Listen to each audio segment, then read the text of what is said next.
الحمد لله رب العالمين والصلاة والسلام على سيد الأنبياء والمرسلين وعلى كل ملائكتك المقربين وعلى عباد الله الصالحين. أما بعد فأعوذ بالله من الشيطان اللعين الرجيم المردود. بسم الله الرحمن الرحيم. وعباد الرحمن الذين يمشون على الأرض هونا وإذا خاطبهم الجاهلون قالوا سلاما والذين يبيتون لربهم سجدا وقياما.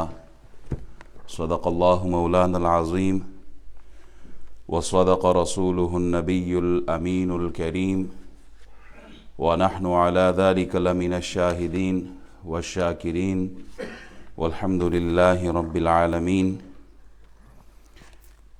تمام حمد و ثنا، خوبیاں، تسبیح، تحلیل، تقدیس، تمجید، بزرگی، بڑائی، کبریائی اللہ جل وعلا کے لیے ہے، جو ہم سب کا پالنے والا ہے، ہم سب کا خالق ہے، مالک ہے، رازق ہے. درود سلام بے حد بے حساب اس ہستی پر جو ہم سب کے آقا و مولا ہیں، امام الانبیاء ہے، رحمت للعالمین ہیں، شفیع المذنبین ہیں، خاتم النبیین ہے. اللہ کریم کے حضور دعا گو ہوں مالک و مولا، ہمارا اول وقت میں مسجد میں حاضر ہونا، قرآن کی تفسیر سننا سنانا اپنی بارگاہ میں قبول اور منظور فرمائے. گزشتہ جمعۃ المبارک کے موقع پر سورہ فرقان کی آیت نمبر 63 پر گفتگو شروع کی تھی. آج بھی اسی تسلسل میں انشاءاللہ اللہ والوں کی جو نشانیاں ہیں، خوبیاں ہیں، کوالٹیز ہیں، ان پر کلام کروں گا. اللہ کریم حق بات کو صحیح انداز میں آپ تک پہنچانے کی توفیق عطا فرمائے. اللہ کن لوگوں کو پسند کرتا ہے، یا اللہ کے قریب کون ہے، یا وہ کون سے اعمال ہے جن کے کرنے سے بندہ اللہ کا پسندیدہ بندہ بن جاتا ہے.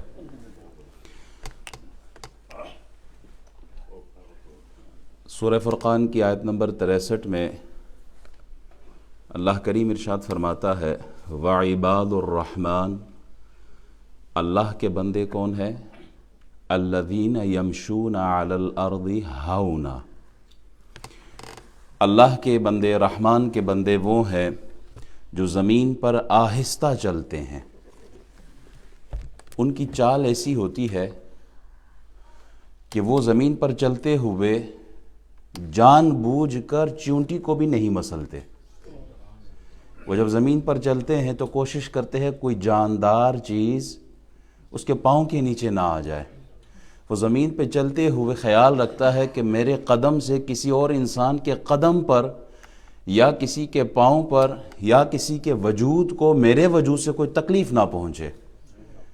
عباد الرحمن کی پہلی نشانی یہ ہے کہ ان میں عاجزی ہے، ان میں انکساری ہے، وہ ہمبل ہوتے ہیں، وہ ڈاؤن ٹو ارتھ رہتے ہیں. ان کے اندر ایروگنس نہیں ہوتا، ان کے اندر تکبر نہیں ہوتا، ان کے اندر غرور نہیں ہوتا. وہ اپنے آپ کو کچھ سمجھتے نہیں ہیں، بلکہ وہ جو اللہ کے محبوب بندوں میں شمار ہوتا ہے، جن کے اندر عاجزی انکساری ہو، وہ اپنے آپ کو کم تر سمجھتا ہے اور دوسرے کو اپنے سے بہتر سمجھتا ہے. مجدد الفسانی رحمۃ اللہ علیہ نے جو لکھا نا، انہوں نے کہا ولی وہ ہوتا ہے جو خود کو سب سے کم تر سمجھتا ہو، دوسرے کو اچھا سمجھتا ہو. جبریل امین حضور کی مجلس میں بیٹھے ہوئے ابو ذر غفاری گزرتے ہیں. تو جبریل کہتے ہیں یا رسول اللہ ابو ذر جا رہے ہیں. حضور نے پوچھا جبریل تم ابو ذر کو جانتے ہو؟ ڈو یو نو اباؤٹ ہم؟ یا رسول اللہ ابو ذر مدینے میں اتنا مشہور نہیں ہے جتنا آسمانوں میں مشہور ہے. آسمان کے فرشتے زیادہ جانتے ہیں ابو ذر کو. جبریل یہ تو بتاؤ کہ یہ ابو ذر اتنا مشہور کس وجہ سے ہوا؟ کیا ریزن ہے کہ ابو ذر کو آسمانوں میں پہچانا جاتا ہے، جانا جانتا ہے؟ تو جبریل کہتے ہیں لِصِغِيرِهِ فِي نَفْسِهِ وَكَثْرَةِ قِرَاءَتِهِ قُلْ هُوَ اللَّهُ أَحَدٌ. دو ریزن ہیں، دو وجوہات ہیں. کون سی وجوہات؟ فرمایا ایک تو یہ قُلْ هُوَ اللَّهُ أَحَدٌ کثرت سے پڑھتے ہیں جس لیے فرشتوں میں بڑے مشہور ہیں. اور دوسری وجہ یہ ہے کہ اپنی نظر میں اپنے آپ کو بہت چھوٹا سمجھتے ہیں، اپنے آپ کو اپنی نظر میں چھوٹا سمجھتے ہیں کہ میں تو ککھ بھی نہیں، میں تو کچھ بھی نہیں. یہ بندہ جو ہوتا ہے نا جو کہتا ہے کہ میں کچھ بھی نہیں، یہ بہت کچھ ہوتا ہے. جو کہتا ہے میں کچھ بھی نہیں، میرے پلے ہے کیا، عاجزی ان کے ساری، وہ تصنع میں نہیں، وہ حقیقتاً خود کو ایسا سمجھتا ہے. اگرچہ وہ تقوی کا پہاڑ ہے، اگرچہ وہ اخلاق کا پیکر ہے، اگرچہ اس کا کردار سورج کی طرح چمک رہا ہے، لیکن پھر بھی وہ دوسرے کو اچھا سمجھتا ہے. تو جبریل امین نے دو چیزوں کا بیان کیا. یا رسول اللہ ایک تو سورہ اخلاص کی تلاوت کثرت سے کرتے ہیں، اسی لیے فرشتوں میں مقبول ہے، محبوب ہے اور مشہور ہے. اور دوسرا یہ کہ اپنے آپ کو اپنی نظر میں یہ چھوٹا سمجھتے ہیں. بایزید بستامی گزر رہے ہیں مریدوں کے ساتھ، تو کسی نے اوپر سے نا وہ راکھ پھینک دی. راکھ، جلی ہوئی لکڑی کی جو راکھ ہوتی ہے نا، وہ پھینکی ہے. تو آپ نے الحمدللہ کہا. مرید ساتھ ہیں، انہوں نے کہا ہمارے پیر پر کسی نے راکھ پھینک دی. انہوں نے کہا حضور 2 منٹ دیجئے ذرا اس کو ٹھیک کر کے آتے ہیں. آپ نے کہا تم میرے ساتھ چلنے کے لائق ہی نہیں ہو. حضور ہم بدلہ لے کے آتے ہیں. کہا ولی اللہ کا جو نیک بندہ ہو، یا اللہ کو جو چاہتا ہو کہ میں اللہ کے قریب ہو جاؤں، کیا اس نے کبھی اپنی ذات کے لیے کسی سے بدلہ لیا؟ حضور علیہ السلام کی ساری زندگی اٹھا کے دیکھے، اپنی ذات کے لیے کبھی کوئی کسی سے بدلہ نہیں لیا. حضور الحمدللہ کیوں کہا؟ بندے کو کوئی تکلیف پہنچے تو الحمدللہ کہتا ہے. آپ نے بہت خوبصورتی سے سمجھایا. یہ تقوی کا پہاڑ ہے بایزید بستامی، یہ تقوی کا پہاڑ ہے. ان کی تعلیمات پہ چل کے لوگ اللہ کے ولی بن جاتے ہیں. آگے سے انہوں نے ارشاد فرمایا کہ دیکھو جو سر آگ برسانے کے قابل تھا اس پہ راکھ برسا دی ہے، تو میں اللہ کا شکر ادا نہ کروں؟ جس سر پر آگ برسنی چاہیے تھی اس پہ اللہ نے صرف راکھ برسا کے معاملہ چھوڑ دیا، تو میں اللہ کا شکر ادا نہ کروں؟ اب جس بندے کو 100 کوڑے کی سزا ہو نا، اس کو 50 پہ ہی چھوڑ دیا جائے تو وہ کیا کہتا ہے؟ اللہ کا شکر ہے، 50 اور تو نہیں لگے نا. یہ کون کہ یہ وہ کہ جو بہت بڑے مرتبے کے لوگ ہیں، ان کے اندر عاجزی ہے، انکساری ہے. ہم اگر یہ چاہتے ہیں نا کہ اللہ ہم سے راضی ہو، تو 100 رکعت نفل پڑھنے کے بعد بھی اگر آپ نے تکبری لوگوں کو دکھانا اور انسان کو انسان نہیں سمجھنا، تو ان 100 رکعت پڑھنے کا کوئی فائدہ نہیں ہے. پورا مہینہ نفلی روزے رکھیں اور ساتھ میں آپ کسی انسان کو انسان نہ سمجھو، تو آپ کے وہ 100 روزے آپ کے منہ پہ مارے جائیں.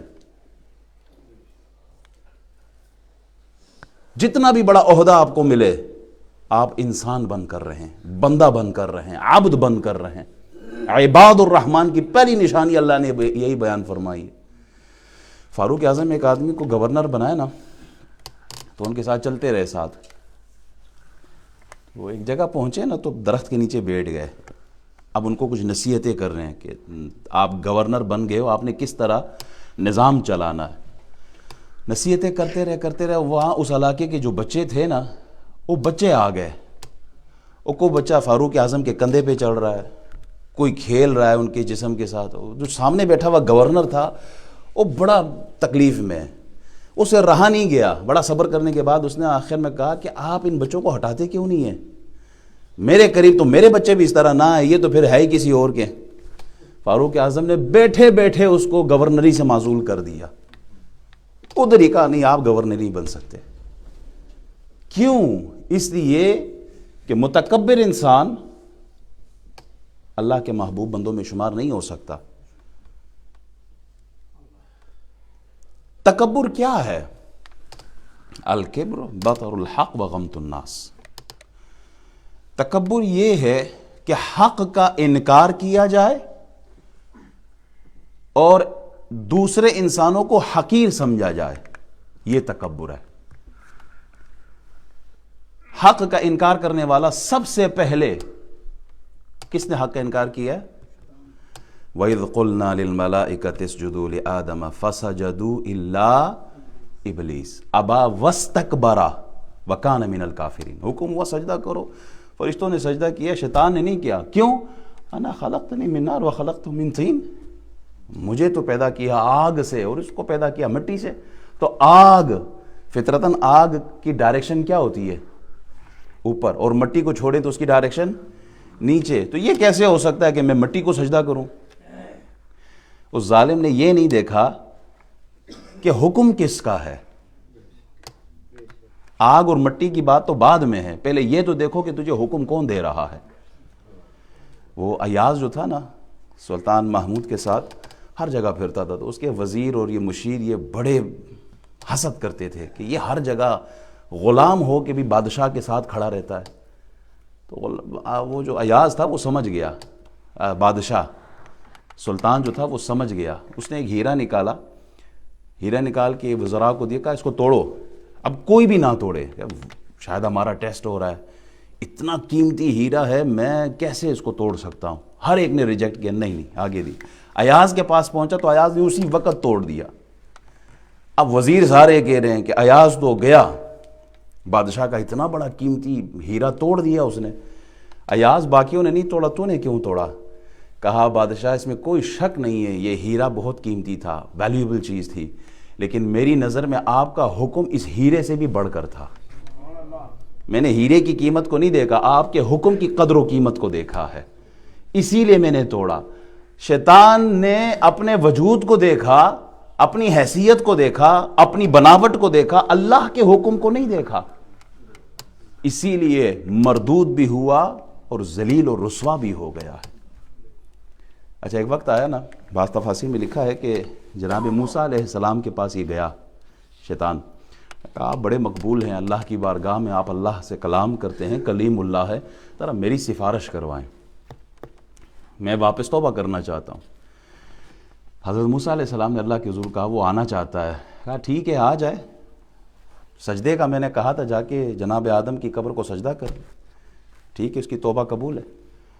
جب موسیٰ علیہ السلام نے آ کے کہا نا ابلیس کو تیری توبہ قبول ہے، بس شرط یہ کہ سجدہ کر لے جا کے، وہ پھر غصہ ہو گیا، بھر گیا، کہا جب سامنے تھے سجدہ نہیں کیا تو آج قبر کے اندر موجود ہیں تو میں کیسے سجدہ کروں ان کو، میں سجدہ نہیں کروں گا۔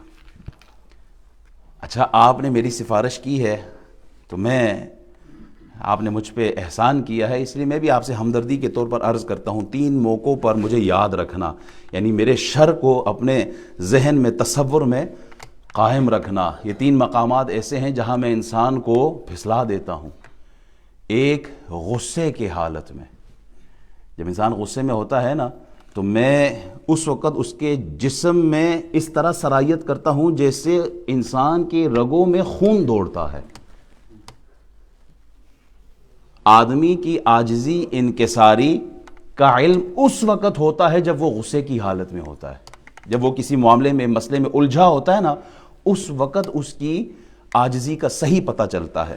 عام حالات میں لوگوں کے ساتھ ملنے جلنے میں، عبادات میں، ملاقات میں یہ کوئی نہیں پتہ چلتا آدمی عاجز ہے یا نہیں، تواضع ہے یا نہیں، انکساری ہے اس کے اندر یا نہیں، یہ ڈاؤن ٹو ارتھ ہے یا نہیں۔ کب پتہ چلتا ہے؟ جب اس کے ساتھ کوئی معاملہ ہو، جب کوئی غصے کی کیفیت میں ہو۔ شادی سے پہلے بڑا عاجز تھا، پتہ نہیں جب بیٹی اس کو دے دی ہے اب تو یہ انسان ہی نظر نہیں آتا۔ شادی سے پہلے، رشتہ دینے سے پہلے اے بندے نہ پتر سی تے ہون اللہ جانے کیا ہویا۔ ووٹ مانگنے آتے ہیں سیاستدانوں کو دیکھا ہو نا، اتنے عاجز ان کے ساتھ، اور جو ہی کوئی وزیر اور مشیر بن جاتے ہیں تو پھر ان کے اندر وہ عاجزی بھی ختم ہو جاتی ہے۔ وہ فاروق اعظم کے سامنے ایک آدمی نے کہا نا کہ وہ فلاں آدمی بڑا اچھا انسان ہے، بہت نیک انسان ہے۔ فاروق اعظم نے پوچھا کبھی اس کے ساتھ کوئی معاملہ کیا ہے؟ کوئی لین دین، کوئی کاروبار، کوئی کہا نہیں. کہا کبھی کوئی کسی سفر پہ گئے ہو اس کے ساتھ؟ تو کہا نہیں وہ بھی نہیں گیا. پھر آپ نے کہا پھر تم اسے نہیں جانتے ہو. معنی یہ کہ جب اس کے ساتھ کوئی معاملات ہو، اٹھنا بیٹھنا ہو، کاروبار ہو، لین دین ہو، کوئی سفر اس کے ساتھ، صرف نمازوں کو نہ دیکھا کرو. نماز دے کے کہا بڑا اچھا انسان، نہیں، اس کے ساتھ معاملہ، کوئی لین دین، کوئی کاروبار، کوئی سفر، کوئی اٹھنا بیٹھنا ہو، پھر پتہ چلتا ہے کہ آدمی کتنا عاجز ہے. تو غصے کی کیفیت میں آدمی کی عاجزی کا پتہ چلتا ہے. ایک دوسرا کہا کہ جب آدمی راہ خدا میں ہوتا ہے نا، جہاد میں ہوتا ہے نا، تو میں اس کو اس کے بچے، اس کی بیوی، اس کے گھر والے یاد دلاتا رہتا ہوں اور اس کو وہاں سے، وہ اللہ کے راستے سے ہٹاتا ہوں. بیوی بچوں کی خاطر انسان بعض اوقات حرام راستے پر بھی چلا جاتا ہے. بیٹی کی شادی کرانی ہے، مال و دولت کمانا ہے، تو اب یہ نہیں دیکھا کہ یہ آمدنی کا ذریعہ کیا ہے، حلال اور حرام کی تمیز کیے بغیر ہی بندہ اس راستے پہ چلا جاتا ہے. یا اللہ کا حکم کیا ہے ہمیں یہ نظر نہیں آتا، ناک رکھنے کے لیے کمیونٹی والے کیا کہیں گے، برادری والے کیا کہیں گے، خاندان لوگ کیا کہیں گے، اس کی فکر کرتے ہوئے بندہ اللہ کے حکم کو بھی پس پش ڈال دیتا ہے. اللہ کی محبت کو مخلوق کی محبت کے ساتھ کمپیئر کیا اور لوگوں کی خواہشات کو دیکھتے ہوئے ان کے راستے پہ چل پڑا، اللہ کی محبت کو چھوڑ دیا. یہ وسوسہ انسان کے ذہن میں شیطان ڈالتا ہے. تیسرا یہ کہ جب کسی نامحرم عورت کے ساتھ اکیلے بیٹھے ہو تو پھر پیغام رساں میں ہی ہوتا ہوں، تیسرا ان کے درمیان. یہ تین چیزیں بیان کی ہے شیطان نے. ایک روایت میں ہے کہ 1000 سال یعنی کئی 100 سال یہ رہے گا جہنم میں، اس کو نکالا جائے گا، توبہ کر لے، یہ پھر بھی توبہ نہیں کرے گا. اتنا مردود ہے یہ. کیوں؟ اس کے اندر تکبر بھرا ہوا ہے. جس کے اندر عاجزی ہو وہی کامیاب ہے، اور جس کے اندر تکبر ہو، انہ لا يحب المستکبرین. سورہ نحل کی آیت نمبر غالباً 23 ہے کہ اللہ تعالی تکبر کرنے والوں کو پسند نہیں فرماتا. جناب سیدنا صدیق اکبر رضی اللہ تعالیٰ عنہ ارشاد فرماتے ہیں، پاک ہے وہ ذات جس نے اپنی معرفت سے عاجزی کے سوا اپنی مخلوق کے لیے کوئی راستہ نہیں چھوڑا. کیا مطلب ہے؟ مطلب یہ کہ اگر کوئی یہ چاہتا ہے نا کہ میں اللہ کے قریب ہو جاؤں اور اللہ کی معرفت مجھے نصیب ہو جائے، تو صدیق اکبر فرماتے ہیں شارٹ کٹ میں بتا دیتا ہوں، وہ انسان اپنے آپ کے اندر عاجزی انکساری کی جو خصلت ہے وہ پیدا کر لے، اللہ کے قریب ہو جائے گا. عاجزی انکساری. وعباد الرحمن الذین یمشون علی الارض ہونا، وہ آہستہ چلتے ہیں، عاجزی کے ساتھ چلتے ہیں. امام حسین راستے سے گزر رہے ہیں نا، تو کچھ مسکینوں کو دیکھا کہ وہ بیٹھے میں کھانا کھا رہے ہیں. مسکینوں نے دعوت دی، حضور آئے نا ہمارے ساتھ کچھ کھا لیں آپ. تو آپ سواری سے اترے اور آپ نے یہ جملہ ارشاد فرمایا، قرآن کی اس آیت کو تلاوت کیا، انہ لا يحب المستکبرین. اللہ تعالیٰ تکبر کرنے والوں کو پسند نہیں فرماتا. ان کے درمیان بیٹھے، ان کے ساتھ کھانا تناول فرمایا. کھانا کھانے کے بعد آپ نے ارشاد فرمایا، تمہاری دعوت پہ میں نے تمہارے ساتھ بیٹھ کے کھانا کھایا، اب میری دعوت ہے، میرے ساتھ میرے گھر چلو اور میرے ساتھ کھانا کھاؤ. ان کو گھر لے کے گئے، مسکینوں کو کھانا کھلایا، پانی پلائے اور تحفے دیے، اور اس کے بعد ان کو رخصت کیا ہے. ہم تو اپنے گھر، اپنی محفل، اپنی شادی، اپنے معاملات میں صرف ان لوگوں کو دعوت دیتے ہیں کہ جو یہ کہیں کہ کل میں نے بھی دعوت دینی، آج اس نے مجھے دعوت دی ہے تو کل میں نے بھی دعوت دینی ہے، اور آج میں اس کو دعوت دوں گا جس نے مجھے کل بلانا ہے اپنے گھر، جس کی کوئی مالی حیثیت، کوئی فیملی بڑی، تو اسی کو میں نے دعوت دینی ہے. متقی انسان ہوگا لیکن مال کے حوالے سے کمزور ہوگا، اس کو کوئی پوچھتا بھی نہیں ہے. 5 وقت کا نمازی ہوگا، تہجد پڑھنے والا، قرآن کا قاری، نمازیں پڑھنے والا، اچھے اخلاق والا، فائنینشلی وہ سٹرونگ نہیں ہوگا، اس کو ہم چھوڑ دیتے ہیں. دعوت بھی اسی کو دیتے ہیں، چاہے وہ پرلے درجے کا کوئی، وہ میں نہیں کہتا، بس وہ آپ نے کہہ دیا، ہم اسی کو دعوت دیں گے. اللہ اکبر. پیر صاحب ہی مریدوں کو دیکھتے نا، چونکہ بات ہی پیروں کی کچھ ہو رہی ہے کہ اچھے پیر کون سے، وہ کوئی تگڑا بندہ اگر کوئی دعوت دے نا پیر صاحب کو، مرید پتہ چلے کہ کوئی بریانی کو قورمہ بننے والا ہے، چاہے 100 میل دور رہتا ہے، وہ کہتا اچھا یہی تو ہے، قریب ہی تو ہے، چلے جاتے.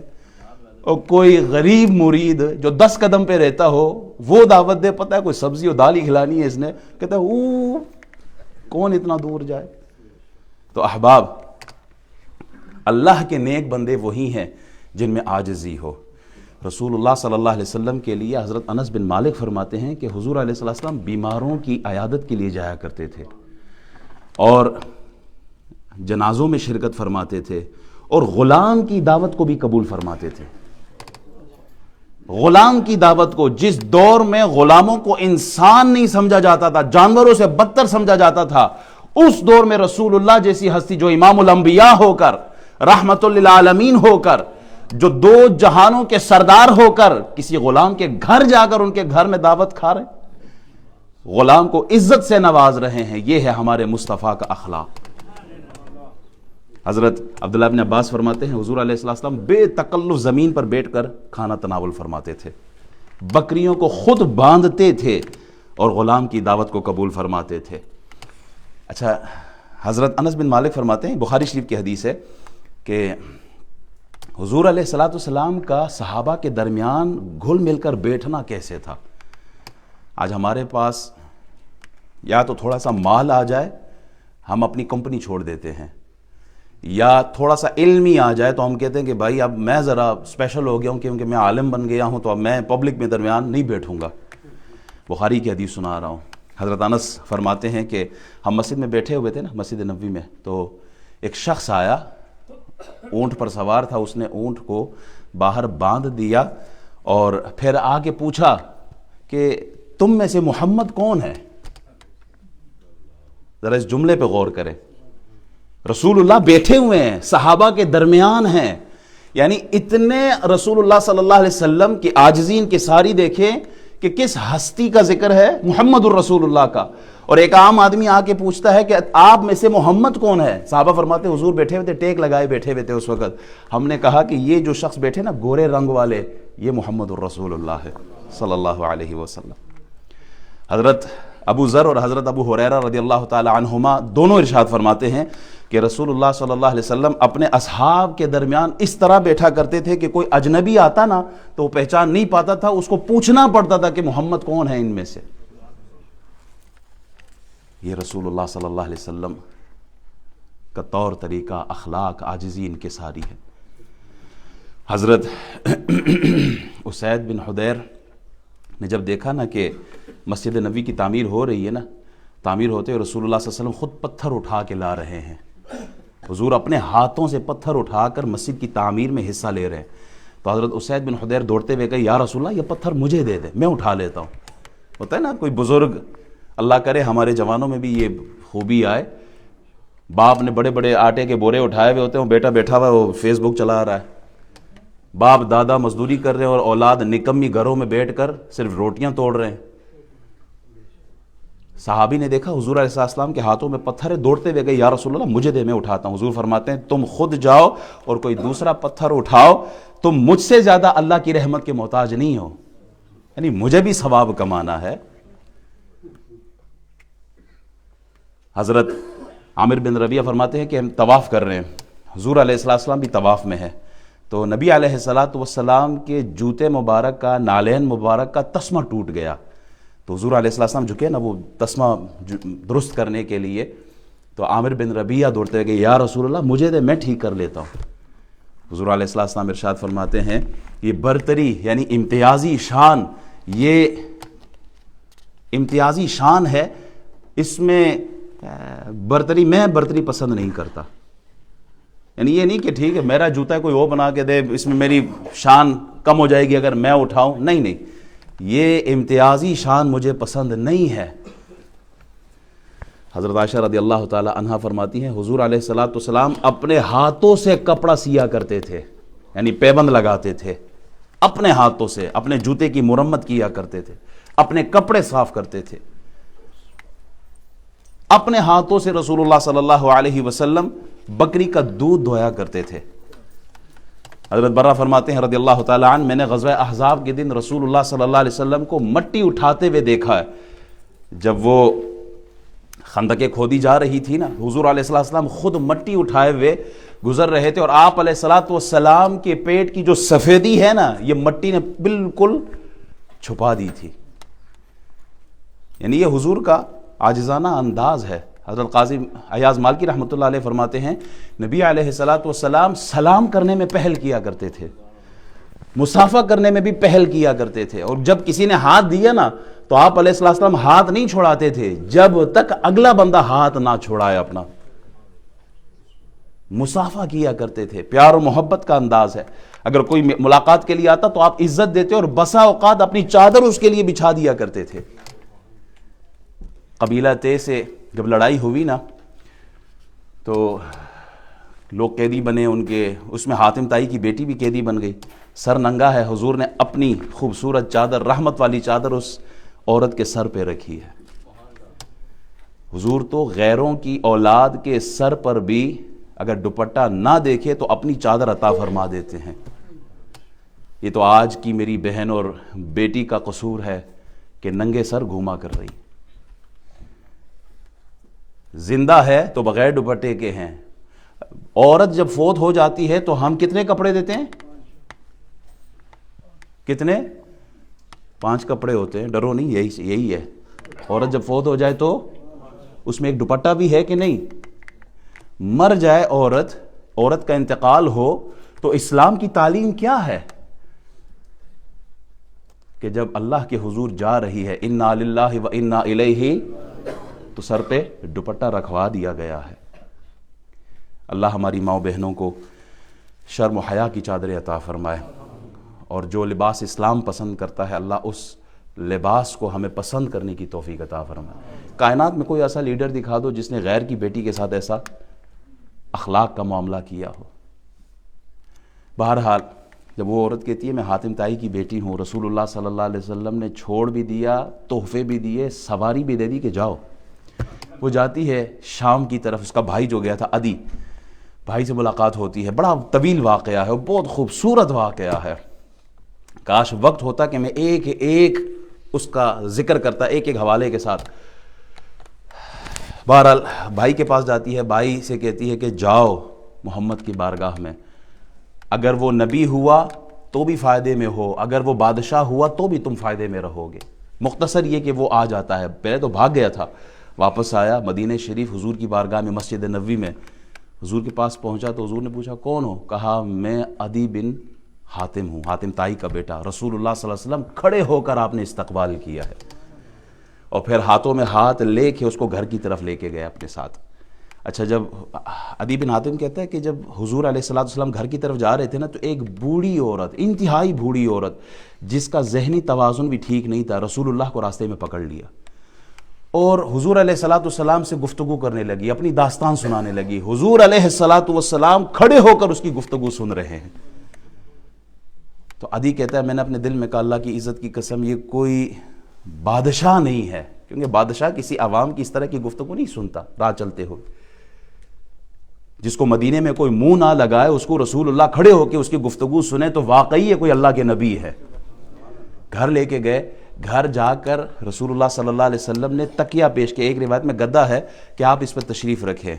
کہتے میں نے آس پاس دیکھا اور کوئی چیز مجھے نظر نہ آئی تو میں نے کہا نہیں آپ تشریف رکھیں. حضور علیہ السلام نے دوبارہ تاکید فرمائی نہیں کہ آپ نے بیٹھنا ہے. کہتے ہیں کہ میں گدی پہ بیٹھا اور حضور علیہ السلام میرے سامنے فرش پہ بیٹھے، زمین پر بیٹھ گئے.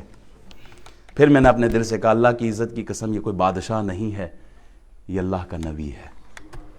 حضور نے کلام کیا کہ عدی، وہ بڑی طویل روایت ہے اس کو میں چھوڑ دیتا ہوں، صرف اینڈ پہ کچھ باتیں ہوئی ہیں. آخر میں آ کے عدی نے کہا اللہ کی عزت کی قسم میں آپ کو اللہ کا نبی مانتا ہوں، کلمہ پڑھ کر مجھے اسلام میں داخل فرما دے. کہنا یہ چاہ رہا ہوں کہ امام الانبیاء ہو کر رسول اللہ صلی اللہ علیہ وسلم نے ایک غریب عورت کی گفتگو دھوپ میں کھڑے ہو کے سنی ہے. آپ نے عاجزی کی تعلیم امت کو دی ہے. احباب، چاہے آپ کے پاس کتنی ہی دولت کیوں نہ آ جائے، کتنی دولت آپ کما لیں، آپ کے پاس بڑے سے بڑا عہدہ آ جائے، آپ کے پاس بڑے سے بڑا علم آ جائے اور آپ عالم بن جائے، بہت بڑی شہرت اور دولت آپ کے پاس آ جائے، یاد رکھنا آپ کی نظر ستاروں پر ہی کیوں نہ ہو، آپ کے پاؤں زمین پر ہی رہنے چاہیے. آپ کے پاؤں زمین پہ ہی رہنے چاہیے. چھوٹے بن کر رہیں، بڑے بن کر خود کو کبھی بھی بڑا تصور نہ کرے. کیوں؟ بزرگ کہتے ہیں نا کہ چھوٹا بن کے رہو گے تو پھر رحمت ہی ملے گی. کیوں؟ اس لیے کہ اگر بڑے ہونا خود کو تصور کرو گے تو ماں اسی وقت یہ اولاد کو گود سے اتار دیتی ہے. جو خود کو بڑا تصور کرے ماں بھی اس کو گود سے اتار دیتی ہے. اپنے آپ کو عاجزی کے ساتھ زندگی گزارے، پھر دیکھے کہ اللہ آپ کو کتنا قریب کرتا ہے۔ جنید بغدادی رحمۃ اللہ علیہ، ان کے شہر میں قحط پڑا نا، تو لوگ علماء کے پاس گئے، انہوں نے کہا کھیتوں میں ویرانی آ گئی ہے، آپ ہماری مدد کریں، حل بتائیں۔ تو علماء نے آگے سے جواب دیا کہ یقیناً کوئی شہر میں بہت بڑا گناہ گار ہے جس کی وجہ سے رحمت رک گئی ہے۔ جنید بغدادی جو غوث اعظم کے بھی پیروں میں پیر ہے، غوث اعظم کے پیروں میں سے پیر ہے، جنید بغدادی نے علاقہ چھوڑ دیا، باہر چلے گئے، باہر جا کے اللہ سے دعا کرتے ہیں، اللہ سنا ہے بہت بڑا گناہ گار شہر میں ہے، تو میں شہر سے نکل آیا ہوں، اللہ ان پر رحمت کی بارش فرما دے۔ جب انسان کے اندر کچھ ہو، میں بار بار کہتا ہوں، جس درخت پر پھل ہو نا، وہ جھکی ہوئی ہوتی ہے۔ خواجہ معین الدین چشتی اجمیری رحمۃ اللہ علیہ فرماتے ہیں، اگر اللہ کے بندے بننا چاہتے ہو، اگر اللہ کا ولی بننا چاہتے ہو، اللہ کے مقربین میں خود کو شمار کرنا چاہتے ہو، تو 3 کام کرو۔ کہا سورج کی طرح، آفتاب کی طرح شفیق بن جاؤ، اپنوں کے لیے بھی غیروں کے لیے بھی روشنی ہی روشنی بن جاؤ، دریا کی طرح سخی بن جاؤ، یہ نہ دیکھو کہ کون آ رہا ہے، اللہ کے لیے دیتے رہو، اور زمین کی طرح عاجزی کرو، انکساری کرو، ڈاؤن ٹو ارتھ رہو۔ زمین کے اوپر اگر کوئی امیر چلتا ہے یا غریب چلتا ہے، بغیر ٹیکس کے چل رہا ہوتا ہے، یہ نہیں کہ امیر کے لیے الگ اور غریب کے لیے الگ معاملہ، نہیں، دونوں کے لیے ایک جیسے۔ احباب، یہ دور ایسا دور ہے نا کہ آج اصلی سونے اور نقلی سونے کی پہچان، نقلی سونا زیادہ چمک رہا ہوتا ہے، عام آدمی کو پتہ ہی نہیں چلتا کہ اصلی سونا کون سا ہے اور نقلی سونا کون سا ہے۔ یہی حال صوفیوں کا ہے، مارکیٹ میں جو 2 نمبر کرتب دکھا دکھا کے جو ولی بنے بیٹھے ہیں، عام آدمی کو پتہ ہی نہیں چلتا کہ یہ اللہ کا ولی ہے یا نہیں ہے، کیسے پتہ چلے گا؟ امام غزالی فرماتے ہیں، اگر تم کسی شیخ کو ہوا میں اڑتے ہوئے بھی دیکھو، یا سمندر کے پانی پہ چلتے ہوئے دیکھو، یا آگ کھاتے ہوئے دیکھو، کوئی بھی کرتب دکھا رہا ہو، اس سے مانوس نہ ہونا، یہ دیکھنا اگر وہ شیخ کسی فرض یا سنت کا تارک ہو تو سمجھ جانا یہ ڈرامے باز ہے، یہ کرتب ہی دکھا رہا ہے۔ اللہ کا ولی جو ہوتا ہے وہ قرآن اور سنت کے مطابق اپنی زندگی گزارتا ہے۔ اللہ تعالیٰ جو بیان کیا عمل کی توفیق عطا فرمائے۔ وآخر دعوانا الحمدللہ رب العالمین۔